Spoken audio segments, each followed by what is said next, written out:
बच्चों आज हम सीखने वाले हैं प्रायोगिक ज्यामिति पार्ट 4 एक्सरसाइज 4.1।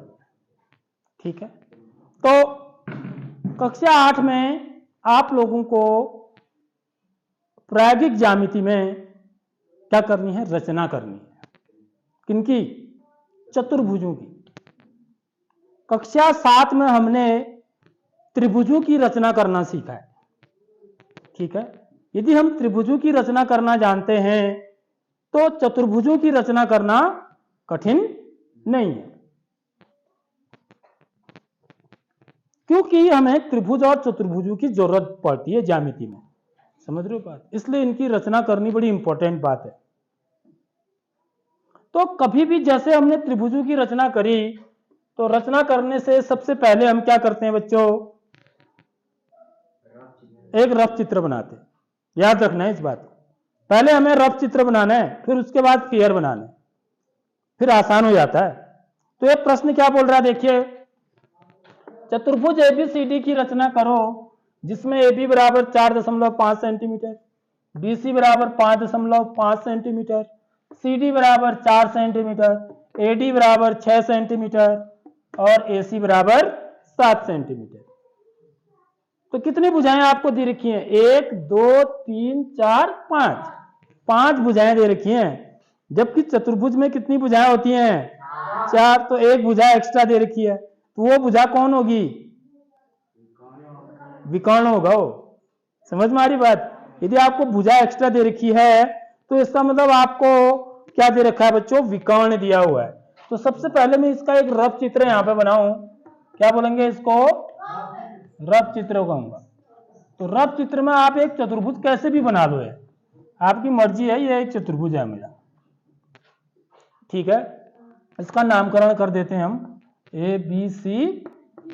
देखो ABCD बनाना है, ABCD लिख दो। अब इसकी भुजाओं की माप लिख दो। AB कितना है बच्चों? 4.5 सेंटीमीटर।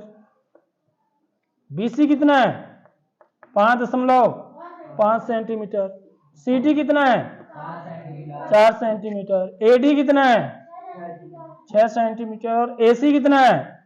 7 सेंटीमीटर। AC क्या है? कहां कैसे मिलेगा? जब मैं A को C से मिलाऊंगा। देखो आगे बात समझ में? यह 7 सेंटीमीटर है। देख लो, जैसे रफ चित्र बनता है तो हमको पूरा क्लियर समझ में आ जाती है बात कि मुझे करना क्या क्या है। समझ रहे हो? अब देखो इसमें हो क्या रहा है। आपको आता क्या है बच्चों? क्या आता है आपको? क्या बनाना आता है? त्रिभुज बनाना आता है। तो देखो बच्चों यहां पर भी ना त्रिभुज बन रहे हैं। देखो देखो, एक त्रिभुज ये वाला बन रहा है। देखो ये पहला त्रिभुज और दूसरा त्रिभुज, दो त्रिभुज बन रहे नहीं बन रहे? तो बड़ा आसान है भाई। तो मैं त्रिभुज बनाना आता है तो मेरे लिए ज्यादा कठिन बात नहीं है। तो इसका मतलब मैं सबसे पहले जो लाइन खींचूंगा वो कौन सी लाइन खींचूंगा? विकर्ण खींचूंगा। एक त्रिभुज ऊपर बना दूंगा, एक त्रिभुज नीचे बना दूंगा। क्लियर बात? तो मेरा चतुर्भुज बन जाएगा। सीखा आगे बात समझ में? तो मैं क्या करूंगा बच्चों? स्केल से सबसे पहले कितना सेंटीमीटर लेना है मेरे को? AC कितना है? 7 सेंटीमीटर है। ठीक है, मैं स्केल से 7 सेंटीमीटर की दूरी लूंगा। देखो 7 सेंटीमीटर यहां पर आ रहा है, देख लीजिए। 7 सेंटीमीटर स्केल में कहां पर है?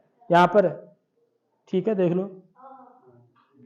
तो मैं आपको समझाने के लिए थोड़ा बड़ा लूंगा, लेकिन आपको 7 सेंटीमीटर लूंगा तो ये तो बहुत ही कम आ रहा है। यदि मैं 7 सेंटीमीटर की लाइन खींचूं तो मेरा यहां से लेके यहां तक आ रहा है, तो इसमें मैं कैसे समझाऊंगा? देखो बहुत छोटा आ रहा है ना। तो मैं क्या कर लेता हूं, आपको बता रहा हूं मैं। आपको तो 7 ही सेंटीमीटर लेना है। माना ये 7 सेंटीमीटर कितना आता है बच्चों? देखिए मैं सबसे पहले विकर्ण खींचूंगा यहां पर। ठीक है, ये मैं पहले ही बता चुका हूं आपको। माना मेरा 7 सेंटीमीटर इतना आता है। ठीक है, तो ये इसको मैं क्या ले दूंगा नाम? A। और ये जो शीर्ष है क्या बच्चों? C। देख लो, सबसे पहले विकर्ण खींच रहा हूं मैं। तो ये कितना हो गया बच्चों? 7 सेंटीमीटर। अब मेरे को एक त्रिभुज ऊपर को बनाना है, जिसको मैं क्या बोलूंगा? ADC बोलूंगा। मेरे को D यहां डालना है और B कहां डालना है? नीचे। D ऊपर, ये याद रखना है। समझ में आ रही बात।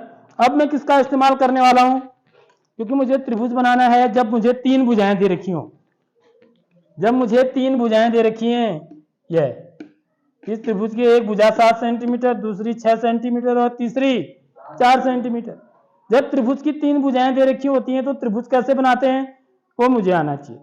तो मैं चाप लगा के बनाऊंगा, ठीक है। तो सबसे पहले मैं कितना सेंटीमीटर लूंगा बच्चों, ए से 6 सेंटीमीटर की दूरी। तो ए से 6 सेंटीमीटर कितना होता है देख लो ध्यान से। तो यहाँ पर स्केल में 6 सेंटीमीटर यहाँ पर है, देखिए। तो मेरे को इतनी दूरी लेनी है। पेंसिल से जब आप लेंगे तो फिक्स 6 सेंटीमीटर लेंगे। देखो ये 6, ये 6 सेंटीमीटर है, ठीक बात। आगे बात समझ में।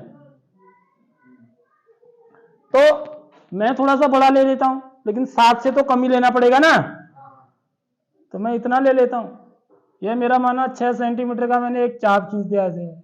देखो बच्चों यहां पर चाप खींच के बनाया जाता है त्रिभुज।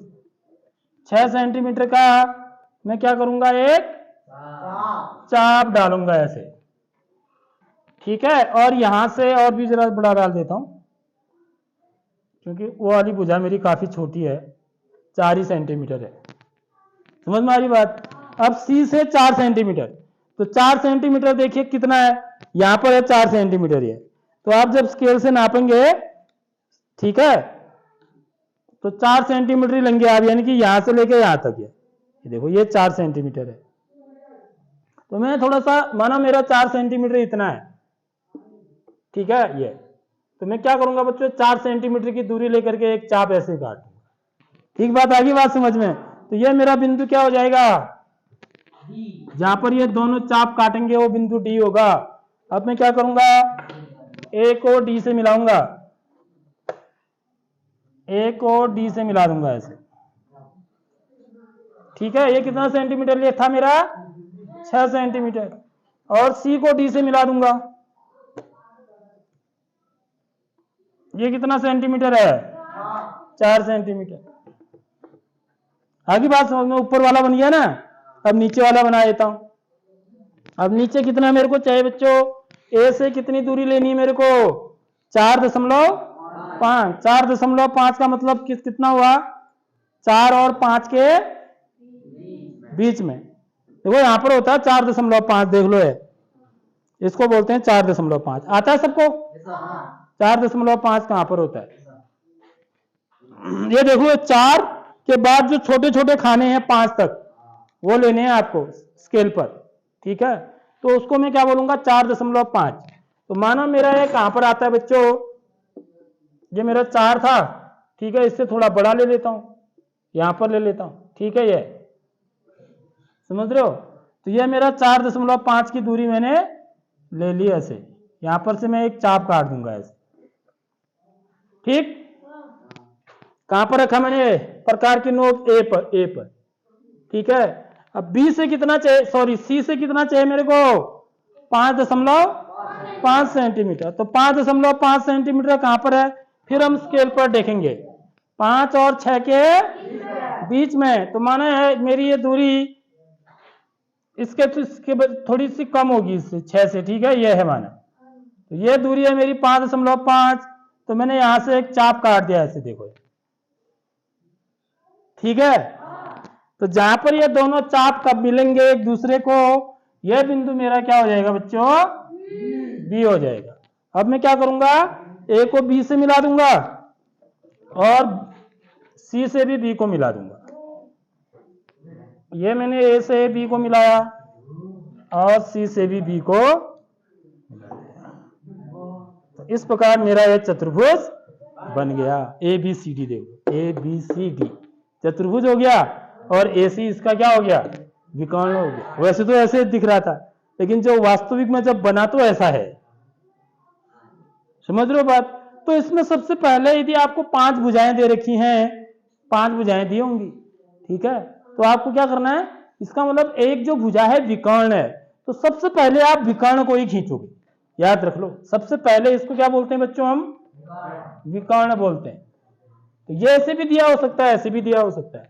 तो एक चतुर्भुज के कितने विकर्ण होते हैं, 2 विकर्ण होते हैं। आपको ये वाला विकर्ण भी दिया हो सकता है, ठीक है। तो सबसे पहले हमको विकर्ण ड्रॉ करना है, फिर उसके ऊपर एक त्रिभुज बनाना है और उसके नीचे भी दूसरा त्रिभुज बनाना है।